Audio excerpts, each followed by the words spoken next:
sempre me conheci assim, nunca soube fazer nada mal. E aqui há uns tempos atrás veio-me assim um pouco receoso perguntar: estou a escrever um livro sobre a minha igreja e tal, o que é que tu achas? Achas que vou ser capaz de fazer um trabalho perfeito? E não tive a mínima dúvida de que vais fazer um trabalho perfeito. E realmente fez, foi o primeiro. Depois fez um segundo livro, também é notável, sobre a mesma vertente religiosa da sua igreja, e faz depois dois que, para mim, me deixaram completamente deslumbrado. O primeiro, Aventuras de Escoteiro, comecei logo a imaginar o que era. E o segundo, A Rábida Desconhecida, vem complementar exatamente essa ideia. E qual era a primeira ideia? A primeira ideia era que, realmente, eu, que conheci o Rui enquanto meu primeiro chefe de escoteiro, juntamente com o Mário, que está aí também, os meus agradecimentos aos dois. Eu era, enfim, uma figura muito franzina, nessa altura tinha 7 anos, e havia uma rapaziada que pelo caminho lá nas janelas dos escoteiros me costumava cascar, não é? Brincadeiras de criança, mas era, enfim, extremamente frágil. Um décimo daquilo que sou hoje, se calhar. E portanto estou a imaginar, não é? E então estas duas almas, que era mesmo assim, faziam o favor de me ir buscar à casa da minha mãe, levar mais reuniões e levar a casa depois das reuniões. Era assim que eu podia ir às reuniões. De resto, proibido.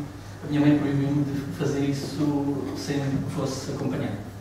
Portanto, vão ver a dívida de gratidão que eu tenho para com eles.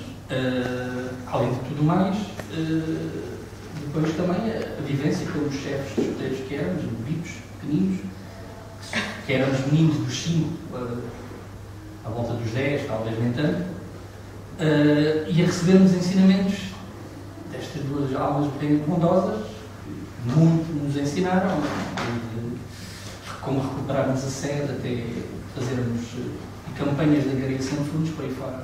Portanto, eu, relativamente ao Rui, tenho uma grande dívida de gratidão por aquilo que ele é, por aquilo que ele me transmitiu, por a referência que é em tudo o que faz, principalmente da minha parte, relativamente aos escoteiros. Obrigado, Rui. Esta dívida não fica paga, com certeza. Depois fala com os e, portanto, e relativamente ao primeiro livro, eu já tinha ficado deslumbrado. Eu devo dizer que sou um leitor compulsivo. Tinha à volta dos meus 13 anos, quando o médico me proibiu de ler. Eu leio tudo. Aqui estou a ler tudo o que está escrito, tudo o que é etiquetas, tudo o que é matrículas de carros. Eu leio tudo. Estão a imaginar, e não consigo controlar esta compulsão. E então, uma vez, quando recebi o primeiro livro do Rui, o Aventuras de Escoteiro, cheguei a casa e eu ia dar uma vista de olhos no livro. Ia dar uma vista de olhos no livro. Quando ele perguntava a ler o livro todo, de uma assentada, para imaginar, eu fiquei completamente deslumbrado. Porque aquela vivência toda que ele tinha naquele livro eram coisas que eu próprio tinha vivido muito perto ou parecidas. Então aquilo foi todo um voltar à infância, à juventude, ao escotismo e àquele espírito. E dizer, este rapaz está-me sempre a surpreender nada. Este jovem da cabo de mim, que eu ao pé dele pareço um velho, não é? Para imaginar como é que eu me sinto. Ele é um jovem e eu, pronto, ok, tenho que fazer o papel. Pronto. Este segundo livro é o deslumbre, mas noutra vertente. Ele aqui faz coisas mirabolantes. Aliás, devo dizer que o livro não precisava de apresentação absolutamente nenhuma. O livro apresenta-se a si próprio. Primeiro porque a Rábida realmente não se revela, vai-se revelando. E depois porque realmente o que aqui disse a Paula relativamente ao livro e aquilo que o próprio livro diz de si, já chega. Está cá tudo. A Rábida não se revela, vai-se revelar. Só que a Rábida do Rui é uma Rábida muito lata, muito larga, muito grande. Ele abrange aqui nesta Rábida toda, sei lá, o escotismo, o Parque da Rábida, a cidade de Setúbal, o Rio Sado, Azeitão com as tortas e com os esses, e com os vinhos e com as azeitas e com aquela história toda dos queijinhos, e ele faz de tudo neste livro. Este livro é um livro, agora há um bocado a mania da multidisciplinaridade. Isto é um livro multiusos, não é multidisciplinar? Também é, mas é mais multiusos. Porquê? Eu, por exemplo, estou-me a ver no papel dos chefes de escoteiros que pega isto, e já o outro livro fazia o mesmo, e vou dar este livro como referência aos meus escoteiros. E vou dizer, leiam, é um bom exemplo. Está aí tudo, desde o espírito escotista, aos princípios que informam o escotismo, à maneira como, na prática, uma patrulha, que é uma pequena equipa, vive o escotismo. E depois isto tem aqui elementos hilariantes. A Patrulha do Rui era a Patrulha Falcão. Estão ali vários membros. Eu já tentei identificar um, que infelizmente já me disseram que faleceu, que era o Tapir. Olha, o Tapir, Patrulha Falcão. E depois cada um tinha um nome. Um era o Falcão Forreta, ainda não descobri quem é, mas deve estar por aí. O outro era o Pavão Sentado, o Tapir, o Gaivota do Sado, que é ele. O Raposa Vermelho também parece-me que é ele. Ele tinha os dois cognomes. Eu, por exemplo, era o Velho Águia, estão a imaginar, não é? Com 13, 14 anos a ser o Velho Águia. Depois mudei para a Águia Realista, que é aquela águia que tem os pés bem assentos no chão, não sabem nem as patas, mais os pés. Portanto, estão a ver que nos escuteiros há muito esta tradição de se fazer pequena vivência de grandes acontecimentos numa grande vivência que é um pequeno grupo. Isto parece paradoxal, mas é mesmo assim. Esta vida que nós tínhamos nos grupos escuteiros, o Rui consegue transportar para aqui. E consegue juntar a eles todo o manancial de informação que vai buscar, desde a parte geográfica, a parte histórica, a parte pedagógica, a parte educativa em geral, a parte até aqueles momentos menos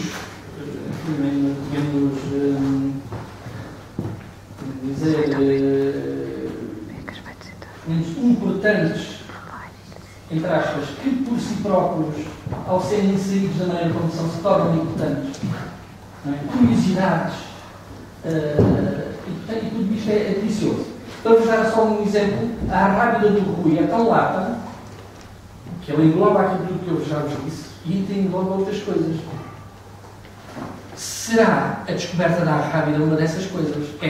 É porquê? Porque a Arrábida nós temos um conhecimento, enfim, por vezes superficial, outras vezes mais profundo, porque já lá andámos, não somente a parte que me referi aos escuteiros, lá andámos. Quando eu digo já lá andámos, não é percorremos as estradas, é percorremos os caminhos, sabemos onde é que é o Pinheiro da Velha, sabemos onde é que é a Mata do Vidal, sabemos onde é que é, estão a ver, esses sítios todos, a Portinho da Arrábida, Galapos, Galapinhos, Praia dos Coelhos, e esse conhecimento todo que nós adquiríamos, o Rui consegue transportá-lo para aqui e torná-lo acessível aos leitores que vão, pela primeira vez, não terem sido escuteiros, vão se integrar nesta viagem que os escuteiros vão fazer em 3 dias. Imaginem, isto é uma patrulha, e uma patrulha seriam jovens, na altura, entre os 14, pouco mais que isso, que vão fazer um périplo de 3 dias e vão descobrir toda a Arrábida numa perspectiva nova. Cada um deles ficou de recolher um determinado manancial de informação que depois vai fazer chegar aos outros através dos momentos próprios. Não é? Há aquele indivíduo que diz: olha, os processos de azeitão são tão bons, mas não sabe a história dos processos de azeitão. Se calhar até gostava de ter a receita para fazer lá em casa, não é? Eu por acaso vou tentar fazer, mas deve ser uma tremenda porrada. Mas pronto, não é que a receita esteja errada, eu que sou um péssimo pasteleiro. Mas está ali rapaziada desse ramo que é capaz de acertar na receita. E depois vou lá provar. E das tortas de azeitão também temos aquela curiosidade de saber: olha, aqui é o cego, ali é o não sei quantos. E a história? Como é que aquilo aparece? Está cá tudo. Está cá tudo. Nós olhamos para isto parece um daqueles roteiros de viagem. Houve uma pequena introdução ao livro que foi feita, uma pequena apresentação pelos Valência, em que se diz que o livro é de uma leitura simples e despretensiosa. É. Na escrita é simples e despretensiosa, mas há toda uma riqueza. Essa riqueza é aquilo que nos faz agarrar à leitura, é aquilo que nos chama à leitura, é aquilo que nos é transmitido. Porque tudo se entrecruza, desde o passeio a pé até passar pelos arcos, pelo parque da aldeia, onde estava aquele aqueduto, e as pessoas questionarem: o que é isto? Qual é a origem disto? Qual era a utilidade disto? É? Mas isto, e a água vinha de onde? Tudo isso nós conseguimos perceber através do livro. Depois nós vamos fazer um passeio fora de portas, ali mais para a zona de São Paulo, e dizer: este parque aqui é muito agradável e tal. E sabemos que estão ali uns bancos, umas cadeiras, umas mesas e uns bancos. Falta realmente lá a parte sanitária, não há dúvida nenhuma, também não há água. Mas o resto está lá tudo. O Rui conta essa história, como é que aquilo aparece, a quinta pedagógica. Onde é que os escuteiros de antes acampavam na parte velha mentira, na parte do convento velho, que é um convento que já tem 600 anos, talvez. Portanto, toda essa história eu cantei lá muitas vezes, devo dizer. É um sítio deslumbrante. Mas isto, para mim, fez-me reviver memórias. Para vocês que não viveram estas coisas, e para os que viveram também, ou vai reavivar memórias ou vai criar apetência. As pessoas leem, ficam curiosas. Mas isto é assim, onde é que é? Como é que é? Eu penso que é essa a intenção do Rui. Dar a conhecer, estimular a vontade de conhecer in loco. A pessoa, ao ler, fica com vontade, que pelo menos ficaria, se não conhecesse a maior parte dos locais. E assim fica com metade dos revisitantes, mas de outra perspectiva. A mim nunca me passaria pela cabeça, por exemplo, saber que um virtuoso filho de Setúbal, Vate, de altíssimo grau, teve encerrado, por exemplo, numa fortaleza aqui nesta região. Está lá um desaguisado qualquer com a filha do governador da Torre do Otão, e coitado, lá foi para os calabouços, não é? Isso é uma coisa que até para as fotografias aqui explicam como é que eram os calabouços que eram inundados, aquilo era extremamente bonito. Por isso, as estalactites na fotografia aqui no Lutero, não? Estou a imaginar. Portanto, e toda essa informação está cá. O Rui consegue fazer